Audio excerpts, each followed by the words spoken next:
Andando com Deus, sermão de George Whitefield, 1714 a 1770. Gênesis 5:24.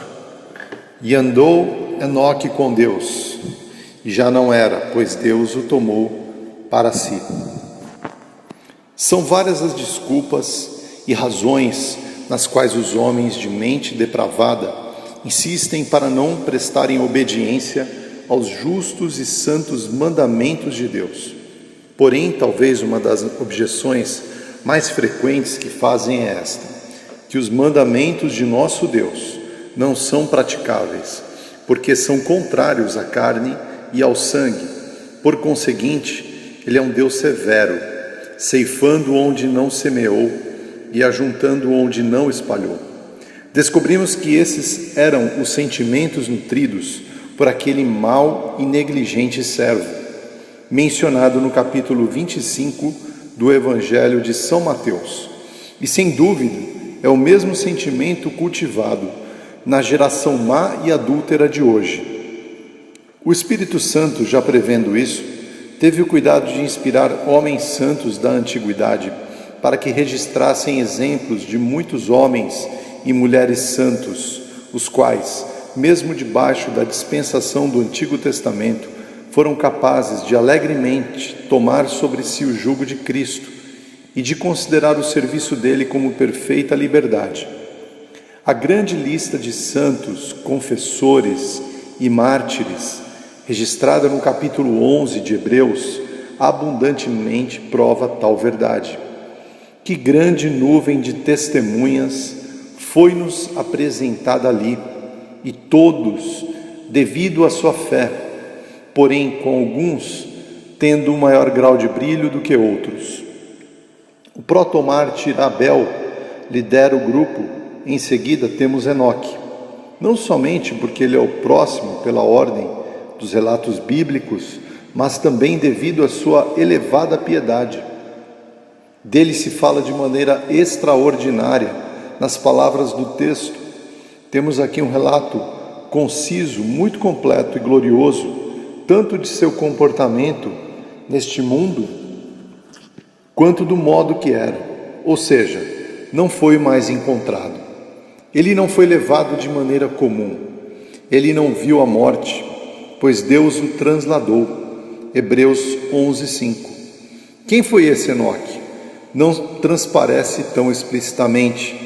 Para mim, ele parece ter sido alguém de caráter público, suponho eu, visto como Noé era um pregoeiro da justiça. E se dermos crédito ao apóstolo Judas, ele era um ardente pregador, pois Judas cita uma de suas profecias onde Enoque diz: eis que veio o Senhor entre suas santas miríades, para exercer juízo contra todos e para fazer convictos todos os ímpios, acerca de todas as suas obras ímpias, que impiamente praticaram, e acerca de todas as palavras insolentes que ímpios pecadores proferiram contra ele. Judas, verso 14 e 15. Porém, se Enoque foi pessoa pública ou comum, o fato é que ele deu nobre testemunho através de vívidas profecias. O autor da Epístola aos Hebreus nos diz que antes de ser transladado, ele tinha este testemunho, de que agradou a Deus, e o fato de ter sido transladado foi uma prova que não deixou nenhuma dúvida.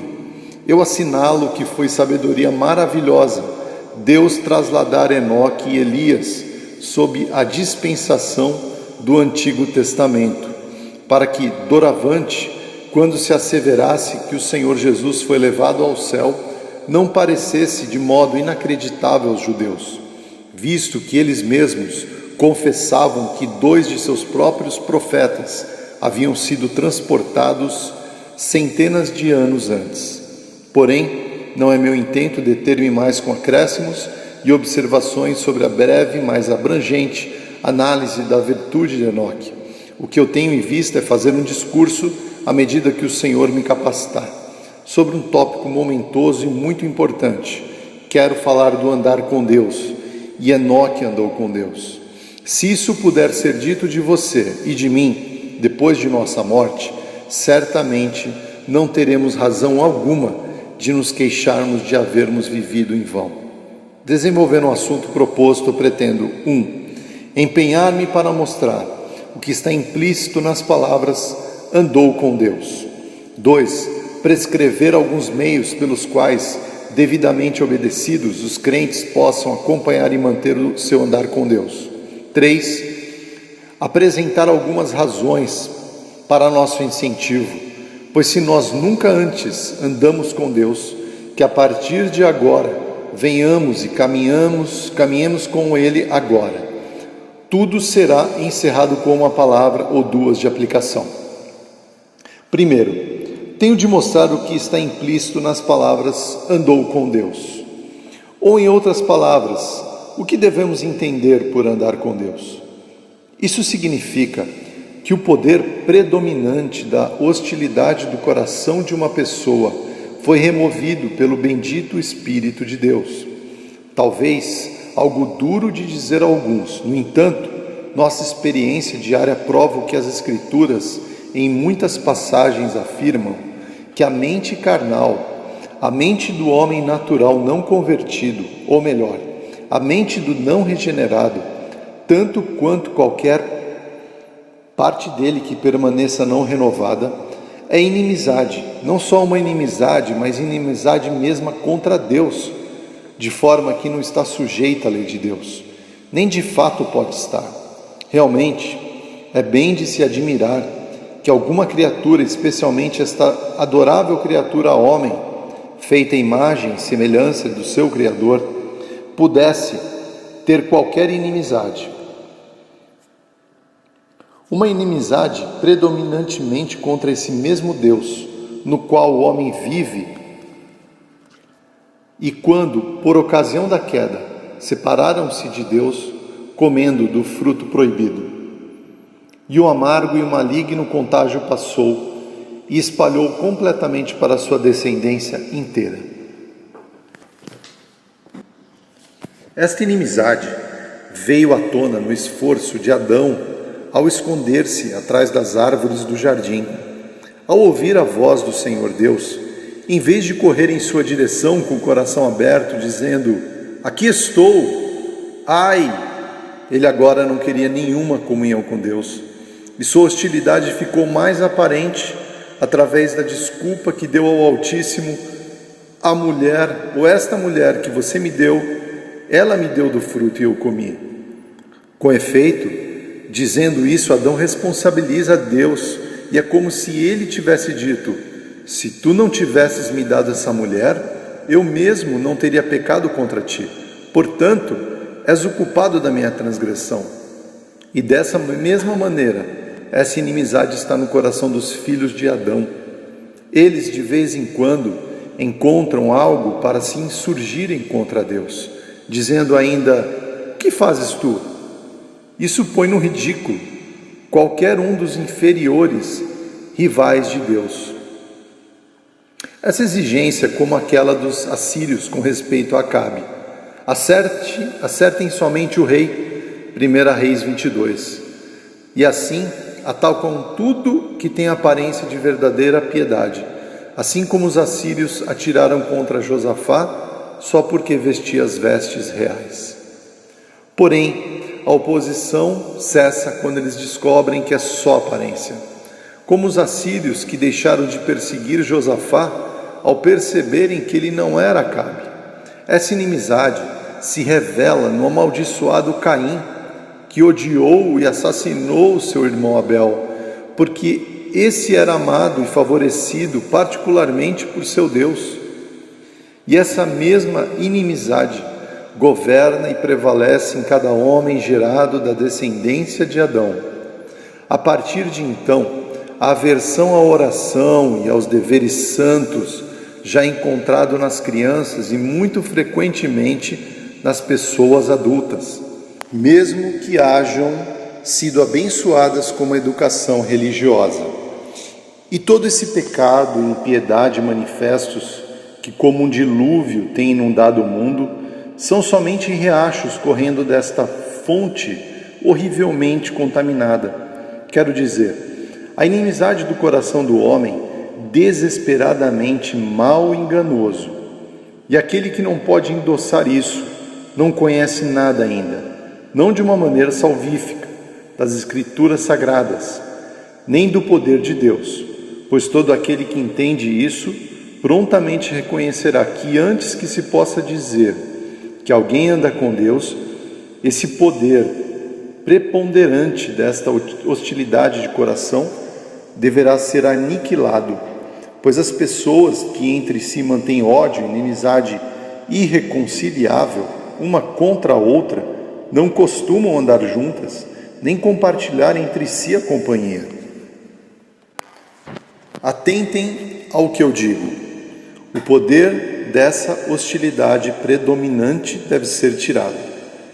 Apesar da essência desse sentimento nunca ser totalmente removida, até curvarmos definitivamente nossas cabeças e rendermos o espírito, o apóstolo Paulo, de maneira inconfundível ao falar de si mesmo, e não se referindo ao tempo em que era fariseu, mas como verdadeiro cristão, lamenta que quando queria fazer o bem, o mal estava presente com ele, não tendo domínio sobre ele, porém se opondo e resistindo às suas boas intenções.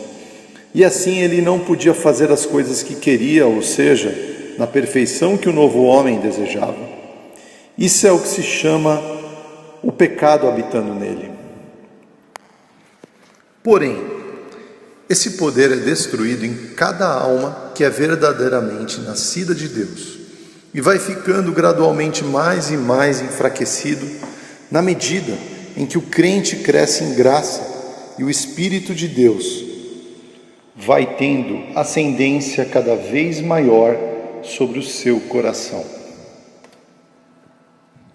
Segundo, andar com Deus significa não somente que o poder da inimizade que domina o coração do homem é retirado, mas também que a pessoa de fato é reconciliada com Deus Pai. Através da justiça e expiação todos suficientes de seu querido Filho. Podem dois caminhar juntos se não houver entre eles acordo? Amós 3:3. Jesus é a nossa paz, bem como aquele que media a nossa paz.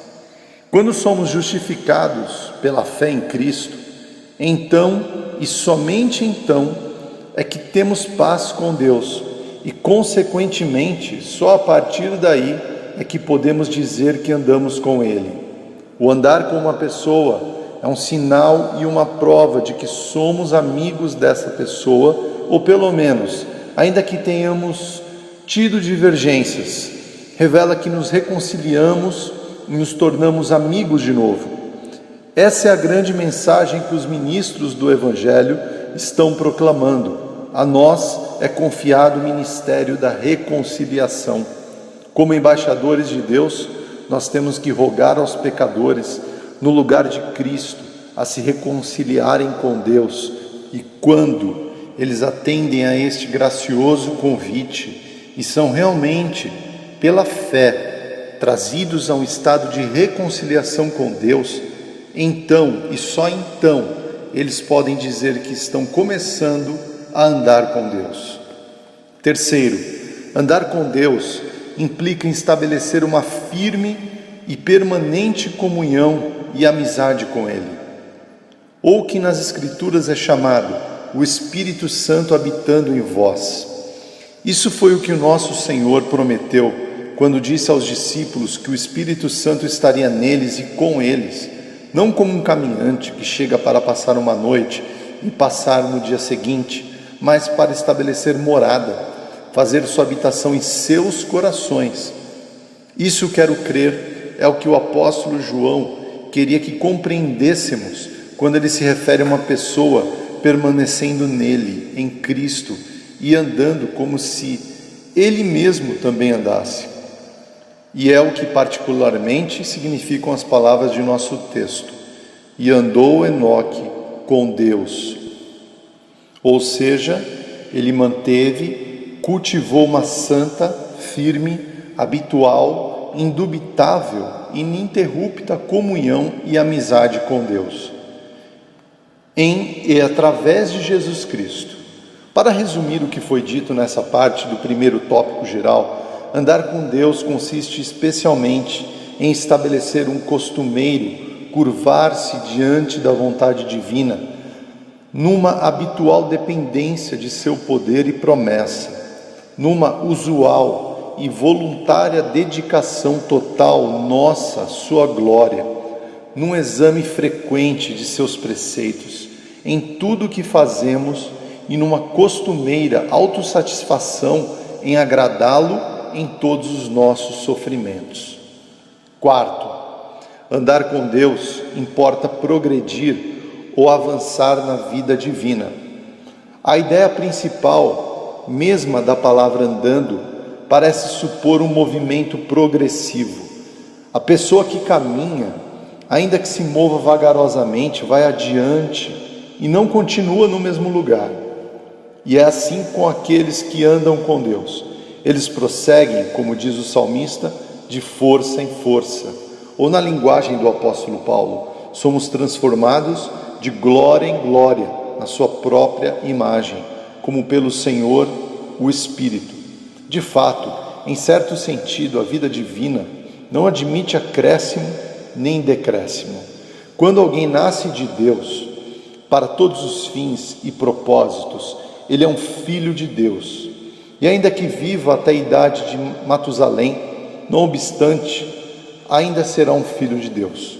Porém, em outro sentido, a vida admite declínios e melhoras. Daí encontramos o povo de Deus culpado de apostasia e perdendo o seu primeiro amor. E é por isso que ouvimos falar de bebês, jovens e pais em Cristo. Nesse sentido, o apóstolo Paulo exorta Timóteo que o teu progresso seja a todos manifesto. E o que aqui é exigido de Timóteo em particular? O apóstolo Pedro impõe a todos os cristãos em geral: antes, crescei na graça e no conhecimento de nosso Senhor e Salvador Jesus Cristo.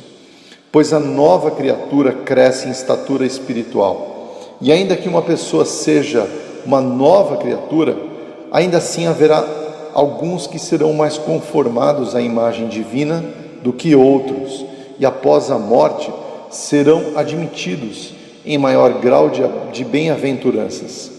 Por falta de observar essa distinção, até algumas graciosas almas, cujos corações são melhores do que suas cabeças, e também homens corruptos, réprobos, no tocante à fé, têm de forma desapercebida incorrido francamente nos princípios antinomistas, negando todo o crescimento da graça em um crente, ou quaisquer sinais de graça declarada nas Escrituras da verdade.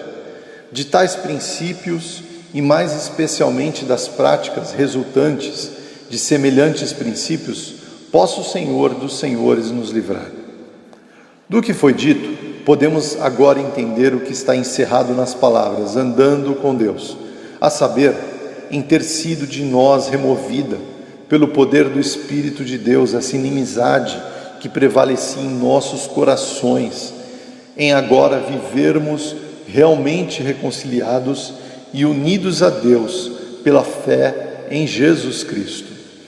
E nos termos e cultivados uma firme comunhão e amizade com Ele, e em fazermos progresso diário no relacionamento com Deus, a fim de sermos conformados mais e mais à imagem divina. Como isso é feito? Ou, em outras palavras, por quais meios os crentes cultivam e mantêm esse andar com Deus, é o que vamos considerar em nosso segundo tópico geral. Em primeiro lugar, os crentes mantêm o seu andar com Deus ao lerem a sua santa palavra. Examinem as Escrituras, pois elas é que testificam de mim, diz nosso bendito Senhor. E o nobre salmista diz: a palavra de Deus é lâmpada para os meus pés e luz para os meus caminhos. Estabelece-a como uma característica de um homem bom, o qual, tendo seu deleite na lei do Senhor, se exercita nela dia e noite. Entrega-te à leitura, diz Paulo a Timóteo. E Deus diz a Josué: e este livro da lei não se afaste de tua boca, pois tudo o que antes foi escrito o foi para o nosso aprendizado. E a palavra de Deus é útil para o ensino, para a repreensão, para a correção e para a instrução na justiça, e de todas as maneiras suficiente para tornar cada filho de Deus perfeitamente habilitado para toda boa obra. Se nós nos envaidecermos no nosso conhecimento da Bíblia e deixarmos de fazer da palavra escrita de Deus nossa única regra de fé e conduta, rapidamente ficaremos expostos a todas as formas de engano e em grande perigo de naufragarmos na fé e na sã consciência. Nosso bendito Senhor, conquanto tivesse o Espírito de Deus sem medida, todavia sempre foi guiado pelo que está escrito e com ele lutou com o diabo. A isso o apóstolo chama de a espada do Espírito. Dela não podemos dizer como Davi disse a respeito da espada de Golias, que ela nada era. As Escrituras são chamadas de os oráculos vivos de Deus, não somente porque elas são geralmente para criar uma nova vida em nós, mas também porque a mantém e desenvolve em nossas almas. O apóstolo Pedro, em 2ª epístola, prefere-as, mesmo haver Cristo transfigurado no monte. Pois, depois de haver dito, a voz vinda do céu, nós a ouvimos quando estávamos com ele no Monte Santo, ele acrescenta: temos assim tanto mais confirmada a palavra profética, e fazei bem em atendê-la, como uma candeia que brilha em lugar tenebroso, até que o dia clareie e a estrela da alva nasça em vosso coração. Isto é, até que nós deixemos este corpo e possamos então ver Jesus face a face. Até lá, nós devemos ver e conversar com Ele através do espelho de Sua palavra. Devemos fazer do seu testemunho nosso conselheiro e diariamente, como Maria, sentar aos seus pés e pela fé ouvir Sua palavra. Então nós descobrimos, por feliz experiência, que as Escrituras são de fato espírito e vida, comida e bebida para nossas almas. Em segundo lugar, os crentes devem conservar e sustentar o seu andar com Deus através da oração em segredo. O Espírito da graça vem sempre acompanhado do Espírito da súplica. Ele é o próprio fôlego de vida da nova criatura, o sopro da vida divina, por meio da qual a centelha do fogo santo é acesa na alma por Deus. E não apenas é mantida, mas cresce e se transforma em uma chama. A negligência de orar em secreto tem sido frequentemente uma abertura a muitas doenças espirituais e tem sido acompanhada de consequências fatais. Orígenes observou que oferecia incenso a um ídolo no dia em que saía do seu quarto sem ter orado a Deus em secreto. A oração é uma das partes mais nobres da armadura espiritual do cristão. Orai sem cessar, diz o apóstolo, com toda sorte de súplicas. Orai e vigiai, diz nosso Senhor, para que não entreis em tentação. E ele contou uma parábola, a fim de que seus discípulos orassem e não desanimassem. Não que nosso Senhor nos queira sempre de joelhos ou trancados em nossos quartos, negligenciando os nossos deveres diários, mas o que ele quer dizer é que nossas almas precisam ser mantidas em atitude de oração, de modo que sejamos capazes de dizer, como disse um bom homem em seu leito de morte na Escócia aos seus amigos: pudessem essas cortinas ou essas paredes falar, eles contariam a vocês que doce comunhão eu mantive com o meu Deus aqui. Ó oração, A oração, ela eleva o homem a Deus e desce Deus ao homem. Ela ergue o homem até Deus e traz Deus até o homem. Ó crentes, se quiserem manter seu andar com Deus, orem sem cessar, fiquem em secreto, ponham-se a orar, e quando vocês estiverem prestes a retornar às tarefas normais da vida cotidiana, façam preces abundantes, enviem de tempos em tempos breves cartas para o céu nas asas da fé. Elas irão alcançar o próprio coração de Deus e retornar para vocês novamente carregados de bênçãos espirituais.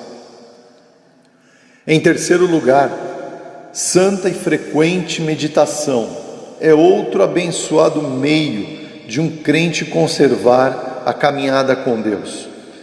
Oração, leitura, tentação e meditação, diz Lutero, faz um ministro, e também produz e aperfeiçoa um cristão. Meditação para a alma é o mesmo que digestão para o corpo. O santo Davi descobriu isso. Daí estar constantemente ocupado meditando, mesmo nas vigílias da noite. Também encontramos Isaac indo para o campo ao anoitecer a fim de meditar. A meditação é uma espécie de oração silenciosa, por meio da qual a alma é elevada, por assim dizer, para fora de si mesma, para Deus. Em certa medida, como aqueles espíritos abençoados, os quais, por uma espécie de intuição imediata, sempre veem a face de nosso Pai Celeste. Ninguém, exceto essas felizes almas que estão acostumadas a essa ocupação divina, pode dizer que bendita promotora da vida divina o é a meditação. Enquanto eu meditava, diz Davi, acendeu o fogo. E enquanto o crente medita na obra e na palavra de Deus, especialmente nas obras, na maravilha das maravilhas, no mistério da piedade, Deus manifestando em carne, o Cordeiro de Deus morto pelos pecados do mundo, ele frequentemente sente acender o fogo do amor divino e vê-se obrigado a usar uma língua para falar da ternura de Deus à sua alma. Sejam assíduos na meditação todos vocês que desejam guardar e manter um íntimo e estável andar com Deus Altíssimo. Em quarto lugar, os crentes cultivam o seu andar com Deus, vigiando e observando a maneira providencial como Deus está lidando com eles. Se cremos nas Escrituras, então devemos crer que o Senhor declara nelas: todos os cabelos de vossa cabeça estão contados, e nenhum pardal cairá por terra, mesmo para apanhar um grão, ou quando atingido por um caçador, sem o consentimento de vosso Pai que estás nos céus. Toda cruz traz em si um apelo, e cada particular dispensação da providência divina tem um objetivo a cumprir naqueles aos quais é enviada. Se for de natureza aflitiva, tormentada, Deus por ela diz: meu filho, mantenha-se longe da idolatria. Se for propícia, Ele com uma voz, por assim dizer, serena lhe sussurra: meu filho, dá-me teu coração. Se os crentes, por conseguinte, quiserem conservar o seu andar com Deus, de tempos em tempos devem ouvir o que o Senhor tem a dizer a seu respeito pela voz de sua providência. Assim encontramos o servo de Abraão, quando ele foi buscar uma esposa para o seu senhor Isaque, atento e vigilante à providência divina. E foi desse modo que encontrou aquela que estava destinada para ser a esposa de seu senhor. Pois uma pequena dica da providência, diz o bispo Hall, é o bastante para alimentar a fé. E eu creio que isso será parte da nossa felicidade no céu, dar uma olhada e relembrar os vários elos da dourada corrente que nos levou para lá. Assim creio que aqueles que mais desfrutam no céu aqui embaixo, nos últimos minutos, relembrarão o modo como Deus tratou com eles, no tocante às suas providências, dispensações aqui na terra. Em quinto lugar, para andar bem junto de Deus, seus filhos devem não apenas ficar atentos às ações da providência divina fora deles, mas também as do bendito Espírito em seus corações. Pois todos os que são guiados pelo Espírito de Deus são filhos de Deus. Os que renunciam a si mesmos para serem guiados pelo Espírito de Deus, do mesmo modo que uma criança pequena dá a sua mão para ser conduzida pela babá ou por seus pais, não há dúvida a esse respeito. Precisamos nos converter e nos tornar como crianças pequenas. E embora seja a quintessência do entusiasmo, fingir ser guiado pelo Espírito sem a palavra escrita, é dever de todo cristão ser guiado pelo Espírito em unidade com a palavra de Deus escrita. Por isso, eu rogo a vocês, ó cristãos, que atentem ao mover do bendito Espírito de Deus em suas almas e sempre testem as sugestões ou influências toda vez que vocês a sentirem, pela infalível regra da Santíssima Palavra de Deus, e se não se achar concordância entre elas e a Palavra de Deus, rejeitem-nas como diabólicas e ilusórias. Tendo tal precaução, vocês se conduzirão por um caminho intermediário entre dois extremos perigosos em que incorrem esta geração. Quero dizer, o entusiasmo por um lado e o deísmo e a completa infidelidade por outro. Em sexto lugar, aqueles que querem manter uma santa caminhada com Deus devem andar com Ele nas ordenanças, nas providências e etc. Por isso está registrado que Zacarias e Isabel eram justos diante de Deus e andavam irrepreensivelmente em todos os preceitos e mandamentos do Senhor.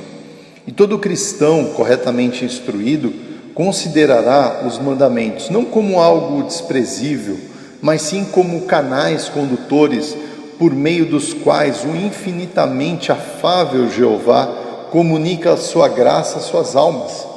O cristão reputá-lo-á como o pão das criancinhas e como seu mais alto privilégio.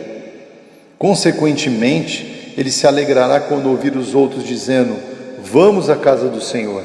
Ele se regozijará em estar no lugar onde mora a glória de Deus e ficará muito desejoso de aproveitar todas as oportunidades para manifestar a morte do Senhor Jesus Cristo até que Ele venha.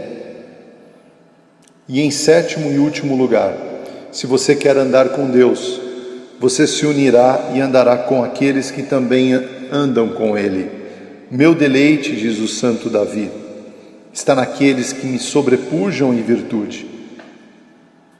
E sem dúvida, os primeiros cristãos conservavam o seu vigor e seu primeiro amor, porque se mantinham em união e amizade uns com os outros.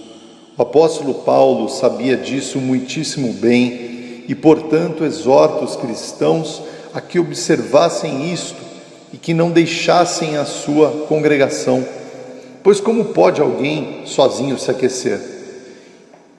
E não foi o mais sábio dos homens que nos disse: o ferro com o ferro se afia? Assim o homem ao seu amigo. Logo, se olharmos a história da igreja, observarmos com justiça o nosso próprio tempo, eu creio que vamos descobrir que, enquanto o poder de Deus predomina, as sociedades cristãs e as reuniões de comunhão predominam na mesma proporção, e que, à medida que aquele declina, essas e outras também, de modo imperceptível, diminuem e definham-se ao mesmo tempo. Sendo assim, é necessário aqueles que querem andar com Deus e viverem uma vida religiosa ajuntarem-se sempre que for oportuno, a fim de que estimulem-se uns aos outros ao amor e às boas obras. Prosseguindo, vamos para o terceiro assunto geral proposto: propor alguns motivos que atraiam a todos a vir e andar com Deus. Primeiro, andar com Deus é algo muito apreciável. Esse é, em geral, motivo preponderante para estimular pessoas de todos os tipos a assumirem algum importante compromisso. Que isso de que estamos tratando incline e influencie você devidamente quanto à questão que está agora diante de nós. Eu suponho que todos vocês achem ser uma grandíssima honra ser admitido na reunião íntima de um príncipe terreno, que lhe confia seus segredos e dá-lhes sua atenção em todos os tempos e ocasiões. Parece que Amã, assim, pensou quando se gabou de que fora exaltado sobre os príncipes e servos do rei. Esther 5:11. Mais ainda, a rainha Esther a ninguém fez vir com o rei ao banquete que tinha preparado, senão a mim, e também para amanhã estou convidado por ela juntamente com o rei. E quando, mais tarde, uma pergunta foi feita a esse mesmo Amã, Esther 6:6, que se fará o homem que o rei deseja honrar? Ele respondeu, versículo 8, tragam-se as vestes reais que o rei costumava usar, e o cavalo que o rei costuma usar andando montado, e tenha na cabeça a coroa real. Entreguem-se as vestes e o cavalo às mãos dos mais nobres príncipes do rei, e vistam delas aquele a quem o rei deseja honrar. Levem-no a cavalo pela praça da cidade e diante dele apregoem. Assim se faz ao homem a quem o rei deseja honrar. Isso parece que era tudo que o ambicioso Amã podia pedir e o que de mais valioso ele achou que o rei Assuero, o maior monarca de toda a terra, poderia dar. Mas aí, o que é essa honra comparada a que se recebe o mais insignificante dos homens que anda com Deus? Pensem, senhores, é coisa pequena ter o segredo do Senhor, dos senhores com vocês e serem chamados amigos de Deus? E tal honra a possuem todos os santos de Deus. O segredo do Senhor está com os que o temem. E daqui em diante, diz o bendito Jesus, não os chamarei mais de servos, mas de amigos, pois o servo não sabe o que faz o seu Senhor. Seja o que for que vocês pensarem sobre isso, o santo Davi tinha tanta percepção da honra que acompanha aqueles que andam com Deus, que declara: prefiro estar à porta da casa de meu Deus do que permanecer nas tendas da perversidade. Que todos pensemos como ele. Segundo, assim como é digno de honra, também é muito agradável caminhar com Deus. O mais sábio dos homens nos disse: os caminhos da sabedoria são deliciosos e as suas veredas paz. Eu me lembro que o piedoso senhor Henry, quando estava já para morrer, disse a um amigo: você tem ouvido as palavras de muitos homens moribundos, e estas são as minhas. Uma vida vivida em comunhão com Deus é a vida mais prazerosa do mundo. Com segurança, confirmo que isso é verdadeiro. Deveras, fui alistado sob o estandarte de Jesus somente há poucos anos. No entanto, eu tenho encontrado mais firme prazer em um único momento de comunhão com meu Deus do que eu teria ou poderia ter nos caminhos do pecado, mesmo que eu tivesse prosseguido no pecado por milhares de anos. E diante dessa verdade, poderia eu não apelar a vocês que temam e andem com Deus? Não lhes vale um dia nos átrios do Senhor mais que 1000 anos? Em guardar os mandamentos de Deus, não encontraram vocês um presente e uma grande recompensa? Não tem sido a sua palavra mais doce do que o mel, ou do que o favo de mel para vocês? O que sentem quando, como Jacó, estão lutando com Deus? Não os tem Jesus encontrado quando estavam meditando no campo e não tem se dado a conhecer repetidas vezes no partir do pão? Não tem o Espírito Santo frequentemente derramado abundantemente em seus corações o amor divino e os enchido de uma alegria indizível, uma alegria repleta de glória? Eu sei que vocês responderão a tais perguntas afirmativamente e de modo espontâneo reconhecerão que o jugo de Cristo é suave, o seu fardo leve, ou, para usar as palavras de uma de nossas orações antes do sacramento da ceia, seu serviço é perfeita liberdade, e que outros motivos mais precisamos para nos animar a andar com Deus. Parece-me que ouvi alguém dentre vocês dizer: como isto pode ser? Pois se andar com Deus, como você disse, é algo apreciável e agradável, então por que o nome do povo que segue tal caminho é rejeitado como coisa má? E por que todas as partes dele se fala contra? Como é que ele é frequentemente afligido, tentado, privado dos meios de subsistência e levado ao suplício? É essa a honra, é esse o prazer de que você fala? Eu respondo: sim. Pare por um momento, não seja precipitado demais, não julgue conforme a aparência, mas segundo a reta justiça, e tudo ficará bem.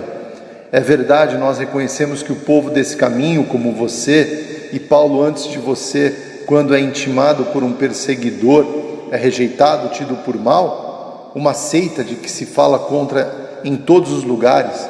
Mas quem faz isso? Precisamente os inimigos do Deus Altíssimo.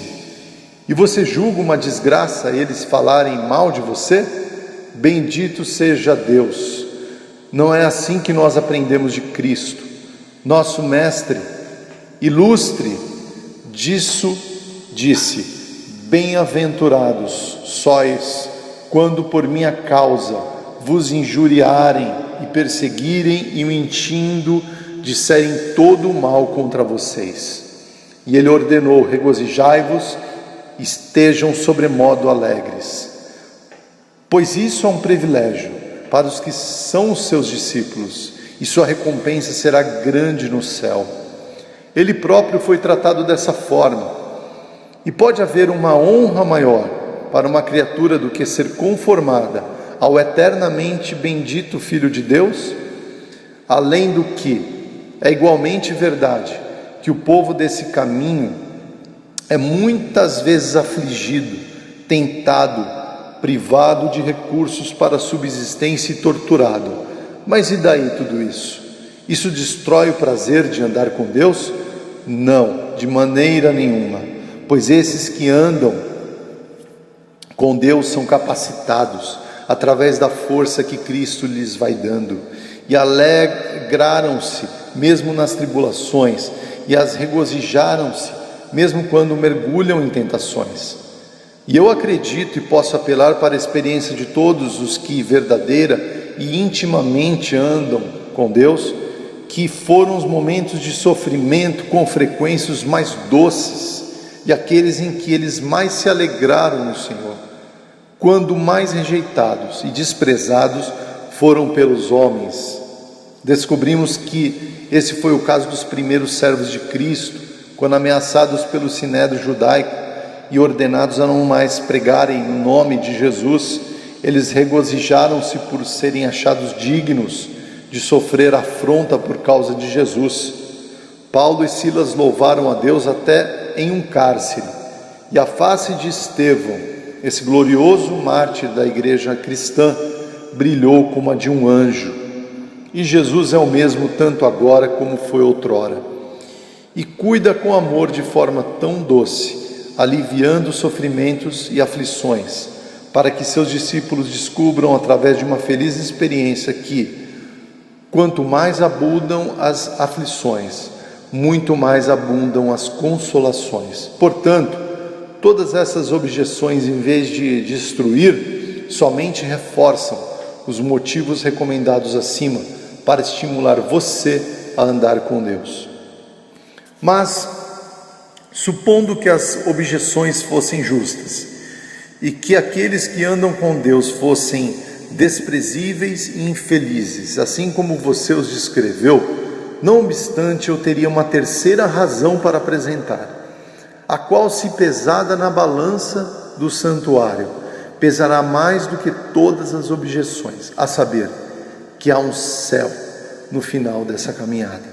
E para usar as palavras do piedoso bispo Beveridge, ainda que o caminho seja estreito, ainda assim ele não é muito longo, e ainda que o portão seja estreito, ele dá acesso para a vida sem fim. Enoque o encontrou.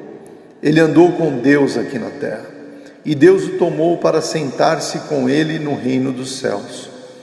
Não que esperemos ser transladados como ele foi. Não, eu suponho que todos morreremos a morte normal de todos os homens. Porém, depois da morte, o espírito daqueles que andaram com Deus retornarão para aquele que nos deu. E na manhã da ressurreição, alma e corpo estarão para sempre com o Senhor. Seus corpos serão feitos semelhantes ao glorioso corpo de Cristo, e suas almas preenchidas de toda a plenitude de Deus. Eles se assentarão em tronos e julgarão anjos. Eles serão capazes de suportar extraordinário e eterno peso da glória, precisamente aquela glória que Jesus gozava junto com o Pai antes do início do mundo. O próprio pensar nisso é bastante para fazer-nos desejar saltar nos nossos 70 anos, como o bom Dr. Watts expressou, e fazer-nos irromper na zelosa linhagem do nobre salmista: minha alma tem sede do Deus vivo. Quando irei e me verei perante a face do meu Deus? Não faço ideia de como será isso, já que a mais comum irradiação, influxo da vida e do amor divino faz com que algumas pessoas desfaleçam e por algum tempo até percam sentidos. Algo menos do que isso, precisamente o contemplar a glória de Salomão fez com que a rainha de Sabá se assombrasse, e algo menor ainda, precisamente, o ver os carros que José enviara do Egito para buscá-la fez Jacó desfalecer e por um momento, por assim dizer, esmoreceu. Daniel, quando foi admitido a ficar a uma vista distante dessa excelência glória, caiu aos pés do anjo como morto. E se uma visão distante dessa glória é assim, tão excelente, o que deve ser a posse real dela? Se as primícias são tão gloriosas, quão infinitamente excederá em glória a colheita? E agora, o que eu devo, ou de fato, o que eu posso ainda dizer para bem estimular a você, precisamente você, que ainda é estranho para Cristo, para que venha e ande com Deus? Se ama a honra, o prazer e uma coroa de glória, venha, busque isso tudo exclusivamente onde você poderá achar.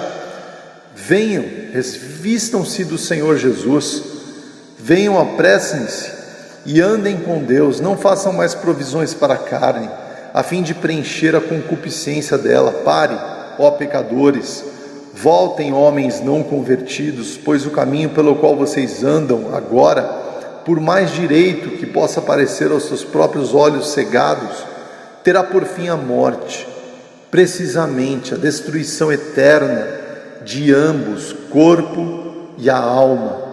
Não se atrasem mais, eu digo, vocês estão em perigo. Eu exorto você, não dê mais um passo no seu atual caminho, pois o que você sabe, ó homem, senão que seu próximo passo poderá levá-lo ao inferno? A morte poderá agarrá-lo, o juízo encontrará, e então um grande abismo estará entre você e a glória sem fim, para sempre. Ó, pense nessas coisas, todos vocês que não estão ainda dispostos a andar com Deus, ponham-as no seu coração, reconheçam que estão naquele caminho e na força de Jesus Cristo. Digam adeus concupiscência da carne, eu não mais andarei com você. Adeus concupiscência dos olhos e o orgulho da vida. Adeus amigos da carne, inimigos da cruz, eu não mais andarei nem terei intimidade com vocês. Bem-vindo Jesus, bem-vindo a sua palavra, bem-vindo aos seus mandamentos, bem-vindo a seu Espírito, bem-vindo ao seu povo. Doravante, andarei com vocês. Ó, que haja em você uma tal disposição. Deus colocará sua poderosa sanção e selará isso com um grande selo do céu, o selo do seu Espírito Santo. Sim, Ele o colocará, mesmo que desde o seu nascimento você esteja andando e seguindo os ardis e desejos de seus corações desesperadamente maus.